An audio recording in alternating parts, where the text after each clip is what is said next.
two angry men so full of enmity. The cosmos darkens as sand and rocks fly up. Sun and moon sadden as dirt and dust soar high. The great sage seeks water to save his master. Denied by the fiend for his nephew's sake, the two exert their strength to wage a contest there. Teeth are ground together to strive for a victory. More and more alert, they arouse themselves. They belch cloud and fog to sadden ghosts and gods. Bing bing and bang bang clash both hook and rod. Their cries, their shouts shake up the mountain range. The fierce wind, howling, ravages the woods. The violent airs surge past the dipper stars. The great sage grows happier as he strives. The true immortal's gladder as he fights. They do this battle with whole heart and mind. They will not give up until someone dies.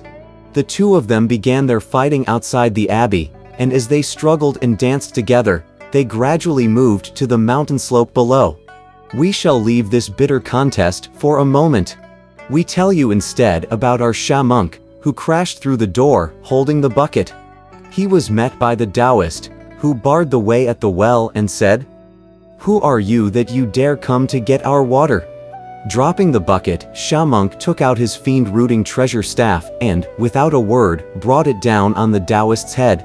The Taoist was unable to dodge fast enough, and his left arm and shoulder were broken by this one blow. Falling to the ground, he lay there struggling for his life. "I wanted to slaughter you, cursed beast," scolded Sha monk. "But you are, after all, a human being. I still have some pity for you, and I'll spare you. Let me bail out the water." Crying for heaven and earth to help him, the Taoist crawled slowly to the rear, while Sha monk lowered the bucket into the well and filled it to the brim. He then walked out of the abbey and mounted the cloud and fog before he shouted to Pilgrim, "Big brother, I have gotten the water, and I'm leaving. Spare him. Spare him." When the great sage heard this, he stopped the hook with his iron rod and said, "I was about to exterminate you, but you have not committed a crime. Moreover, I still have regard for the feelings of your brother, the Bull Demon King. When I first came here, I was hooked by you twice, and I didn't get my water. When I returned, I came with the trick of enticing the tiger to leave the mountain and deceived you into fighting me, so that my brother could go inside to get the water. If Old Monkey is willing to use his real abilities to fight with you, don't say there is only one of you so-called true immortal compliant. Even if there are several of you, I would beat you all to death. But to kill is not as good as to let live, and so I'm going to spare you and permit you to have a few more years. From now on, if anyone wishes to obtain the water, you must not blackmail the person." Not knowing anything better, that bogus immortal brandished his hook and once more attempted to catch Pilgrim's legs. The great sage evaded the blade of his hook and then rushed forward, crying, "Don't run." The bogus immortal was caught unprepared, and he was pushed head over heels to the ground, unable to get up. Grabbing the compliant hook, the great sage snapped it in two. Then he bundled the pieces together and, with another bend, broke them into 4 segments. Throwing them on the ground, he said, "Brazen, cursed beast. Still dare to be unruly." Trembling all over, the bogus immortal took the insult and dared not utter a word. Our great sage, in peals of laughter, mounted the cloud to rise into the air, and we have a testimonial poem. The poem says, "For smelting true lead, true water you need. True water well mixed dries true mercury. True mercury and lead have no maternal breath. Elixir are numinous drugs and grains. In vain baby boy has a pregnant form. Earth mother has achieved merit with ease. Heresy pushed down, right faith they learn. The Lord of the mind, all smiles, would return." Mounting the auspicious luminosity, the great sage caught up with Sha monk. Having acquired the true water, they were filled with delight as they returned to where they belonged. After they lowered the clouds and went up to the village hut, they found Zhu 8 Rules leaning on the doorpost and groaning, his belly huge and protruding. Walking quietly up to him, Pilgrim said, Idiot, when did you enter the delivery room? Horrified, Idiot said. Elder brother, don't make fun of me. Did you bring the water?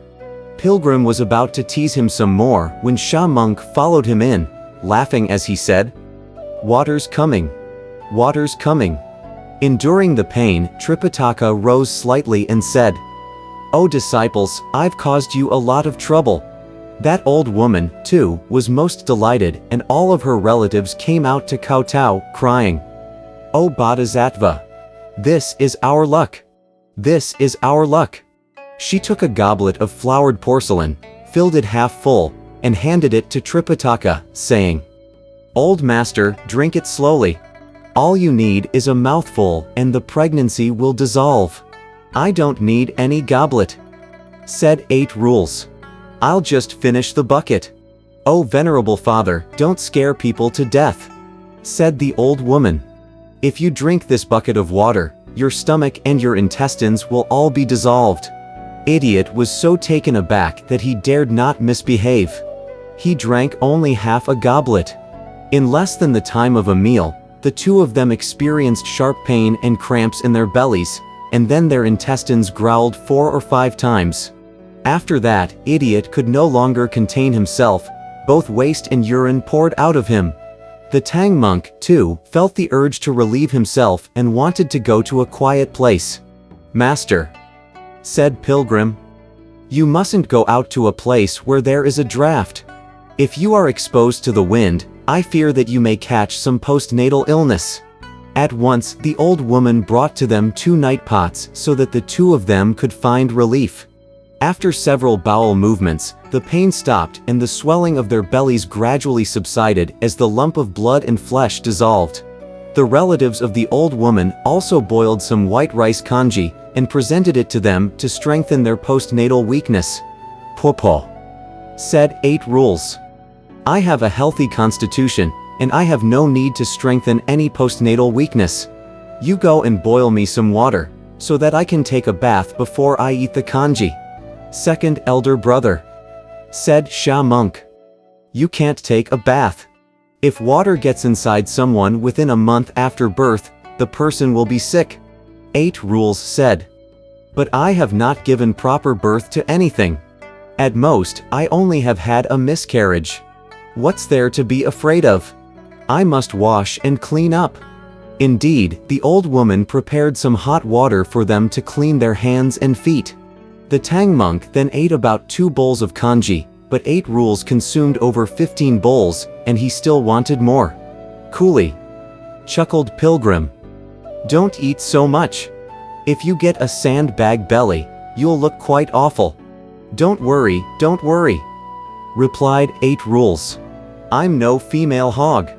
So what's there to be afraid of? The family members indeed went to prepare some more rice. The old woman then said to the Tang monk, Old master, please bestow this water on me. Pilgrim said, Idiot, you are not drinking the water anymore. My stomachache is gone. Said 8 Rules. And the pregnancy, I suppose, must be dissolved. I'm quite fine now. Why should I drink any more water? Since the two of them have recovered. Said Pilgrim. We'll give this water to your family.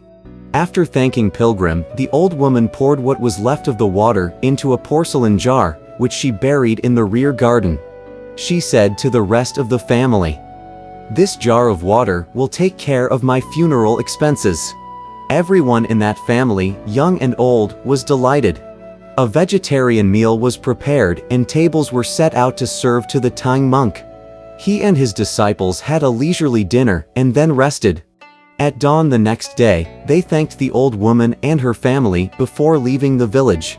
Tripitaka Tang mounted up, Sha Monk toted the luggage, Zhu 8 Rules held the reins, and the great sage Sun led the way in front. So, this is how it should be. The mouth washed of its sins, the self is clean. Worldly conception dissolved, the body's fit. We don't know what sort of affairs they must attend to when they reach the capital. Let's listen to the explanation in the next chapter.